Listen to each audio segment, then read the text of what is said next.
அது எல்லாத்தையும் சுருக்கமா இன்றைய இளைஞர்களுக்கு புரிகிற வரையில கிரியேட்டிவா மாத்தி உங்களுக்குன்னு ஒரு ஸ்டைல பேசி எழுதி கொண்டு போங்க. அவங்களுக்கு விழிப்புணர்வையும் தெளிவையும் ஏற்படுத்தி தமிழ்நாட்டை உயர்த்தக்கூடிய கழகத்தின் பாதையில அவங்களை கொண்டு வரணும். இன்னைக்கு தொழில்நுட்பம் எவ்வளவோ பெருகிடுச்சு, அந்த அளவுக்கு உங்களுடைய கடமையும் பெருகிடுச்சு. ஏன்னா ஒன்றியத்தில் பாஜக அரசு 3வது முறையா ஆட்சி அமைச்சிருக்கக்கூடிய இந்த ஆணவத்தில் வலதுசாரி அமைப்புகளும் பிற்போக்கு சக்திகளும் ரொம்ப வேகமா முன்னைய போதும் இல்லாத ஆக்ரோஷத்தோட செயல்பட தொடங்கியிருக்காங்க.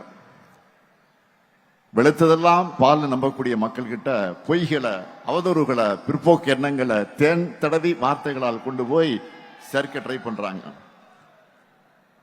எடுத்துக்காட்டுக்கு சொல்றேன், எல்லோரும் ஃபேமிலி ஃப்ரெண்ட்ஸ் வாட்ஸ் குரூப்ல இருப்பீங்க.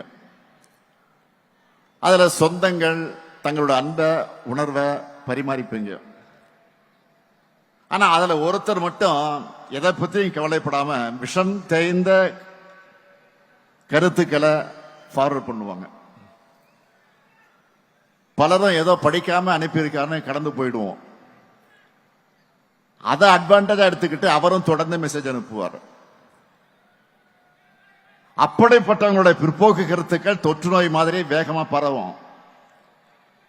அதை தடுக்கணும்னா அதுக்கு மாற்று மருந்தான நம்முடைய கொள்கைகளையும் நாம தீவிரமா பரப்பணும். பொய்யை பேசுறதுக்கு ஒருத்தர் தயங்காத போது உண்மையை பேசுறதுக்கு நெஞ்சில உரம் இருக்க நாம் ஏன் தயங்கணும்?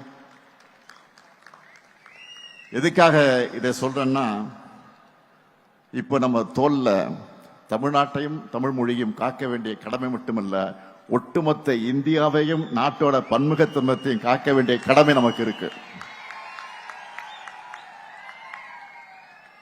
இந்தியாவிலேயே பிஜேபிக்கு எதிராக ஐடியாலஜிக்கல் ஃபைட் பண்ணிக்கிட்டு இருக்கக்கூடிய ஒரே மாநில கட்சி நம்முடைய திமுக தான். அவங்களால வெற்றி கொள்ள முடியாதது நம்முடைய தமிழ்நாட்டை மட்டும்தான். அதனால்தான் அமித்ஷா போன்றவருக்கு நம்ம மேல எரிச்சல். பேசினாங்கல்ல, அண்மையில கூட என்ன பேசினார் அவரு? பீகாரை ஜெயிச்சிட்டோம், அடுத்து டார்கெட் தமிழ்நாடு தான் சொல்றாரு.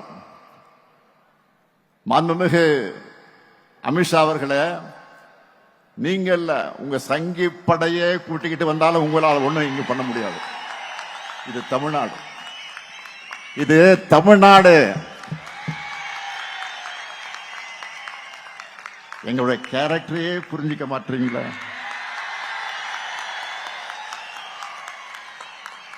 அன்போட வந்தா அரவணைப்போம், ஆணவத்தோட வந்தா அடிபடைய மாட்டோம், எதிர்த்து நிற்போம்.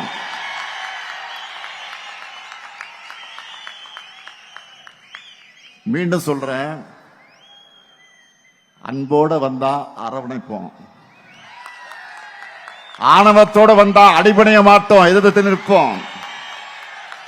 உங்களை ஜெயிச்சு காண்பிப்போம். இங்கே கூடியிருக்கக்கூடிய இளைஞரணி தம்பிகளுக்கு சொல்றேன், ஒவ்வொரு தலைமுறைக்கு முன்னாடியும் ஒரு வரலாறு ஒரு கடினமான கேள்வியை முன்வைக்கும். அதுக்கு ரியாக்ட் பண்ண முடியாம மண்டியிடக்கூடியவங்களை வரலாறு மறந்துடும், மக்களும் மன்னிக்க மாட்டாங்க. ஆனா வரலாறு முன்வைக்கிற கேள்விகளை எதிர்த்து ஃபைட் பண்ணி வரலாற்று திருத்தி எழுதுறவங்களை மக்களும் மறக்க மாட்டாங்க, வரலாறு மறக்காது. நீங்கெல்லாம் வரலாறு படைக்கணும். அதுக்கு எப்பவும் மக்களோட மக்களாக நீங்க இருக்கணும். மக்களுக்காக இருப்பதுதான் அரசியல். அந்த அரசியலை செய்யத்தான் உங்க எல்லாருக்கும் பொறுப்புகள் வழங்கப்பட்டிருக்கு. மக்கள் கிட்ட போங்க, அவங்க கூடவே வாழுங்க, அவங்களுக்காக குரல் கொடுங்க. இதுதான் உங்களுக்கான டாஸ்க். அரசியல்ல சொகுசு எதிர்பார்க்காதீங்க. இங்க கடுமையாக உழைக்கக்கூடியவங்களுக்கு தான் இடம் கிடைக்கும். அந்த இடம் கட்சி பொறுப்புல மட்டும் இல்ல, மக்கள் மனசுலயும் நிரந்தரமாக இருக்கும். பேரறிஞர் அண்ணா அவர்கள் தலைவர் கலைஞருடைய உழைப்பை பாராட்டினார். தலைவர் கலைஞர் என்னை பத்தி சொல்லும் போது உழைப்பு உழைப்பு உழைப்புன்னு தான் சொல்வார். இப்ப நானும் தம்பி உதயநிதி அவர்கள் உழைப்பை பார்க்கிறேன். அதே உழைப்பு உழைப்பு உழைப்பு அதைத்தான் உங்க கிட்ட எதிர்பார்க்கிறேன். அந்த உழைப்புக்கு இருக்கக்கூடிய இளைஞரணி படை தயாரா? உதயநிதி பேசும்போது கேட்டார், வரும் தேர்தலில் இளைஞர்களுக்கு வாய்ப்பு கொடுங்க கேட்டார். அவருக்கு மட்டுமல்ல, உங்களுக்கு நான் சொல்லிக் கொள்வது, இன்னைக்கு உள்ளாட்சியில, சட்டமன்றத்தில், அமைச்சரவையில், நாடாளுமன்றத்தில் நாட்டையே திரும்பி பார்க்க வைக்கக்கூடிய அளவுக்கு செயல்படுகிற பல பேர் இளைஞரணியிலிருந்து வந்தவர்கள் தான். நாளைக்கு உங்களிலிருந்து பலரும் இந்த இடத்திற்கு வரணும். நிச்சயமாக வரத்தான் போறீங்க. அதுக்கு தயாராக இளைஞரணியும் தாய் வீட்டை பயன்படுத்திக்குங்க. இங்க உதயநிதி சொன்ன மாதிரி நீங்க ஒவ்வொருத்தரும் மினிமம் 10 இளைஞர்களை உங்களோட சேர்த்துக்கணும். அவங்களுக்கு அரசியல் உணர்வை, நம்முடைய கொள்கைகளை, திராவிட மாடல் அரசின் சாதனைகளை கொண்டு போங்க. அங்க ஒவ்வொருத்தருடைய வாக்கும், நம்ம குடும்பத்தினுடைய வாக்குகளும், அவங்க நண்பருடைய வாக்குகளும் உதயசூரியனுக்கு நம்முடைய கூட்டணி கட்சிகளோட சின்னங்களுக்குத்தான் கிடைக்கணும். கடந்த கால ஆட்சியாளர்கள் செய்த தவறுகளை, குற்றங்களை, துரோகங்களை மக்களுக்கு நினைவுபடுத்துங்க. அவங்க திரும்பி வந்தா தமிழ்நாடு என்னென்ன ஆபத்துக்களை சந்திக்கும்னு மக்கள்கிட்ட சொல்லுங்க.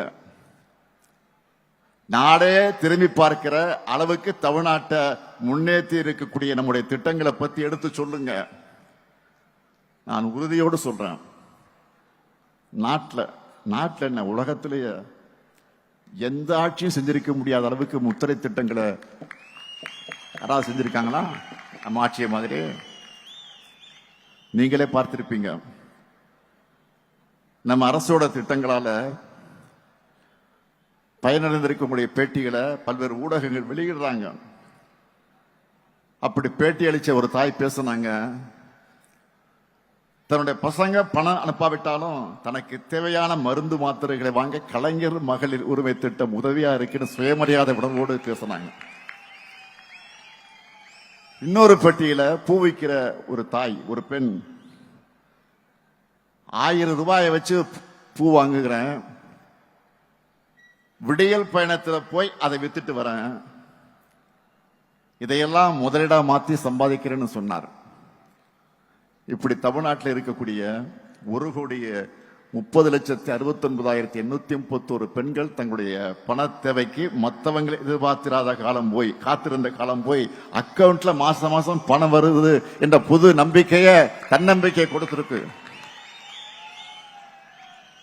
கல்வியில் சிறந்த தமிழ்நாடு, வெல்லும் தமிழ் பெண்கள் போன்ற நிகழ்ச்சிகளை ஏன் நடத்தணும்?